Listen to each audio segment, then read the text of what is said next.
Nani akokumbe la chambre basse ya parlement guerre entre Christophe Mbosso pe Vital Kamerhe ezali ko continuer bakinois ba réagir na ba micro pour nous kotalisa boye. Naza pona Christophe Mbosso parce que kotala o ezali mandat na ye o auti ko sisa azalaki assumer que ezalaki ba responsabilité na ye tozo pese lisusu o ezali deuxième mandat pour que tout monde esikani yango ki komema biso lisusu.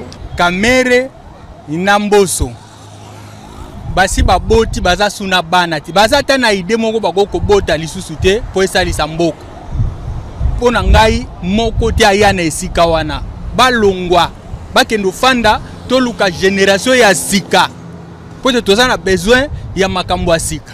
Monsieur Kamerhe est Razaki président de l'Assemblée nationale. Le débat était suivi, même le petit Congolais, le tout petit là suivait, il savait ce qui s'est passé là-bas.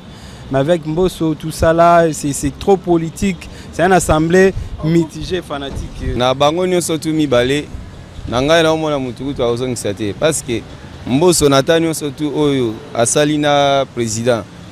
Biloko nyonso tu ezosenga ke facilité mboka to moni pe ba réaliser ngote. Kamerhe na ndimité po yo mona na telemela makambo ebele oyo ezosenga ke Congolais azo opportunité.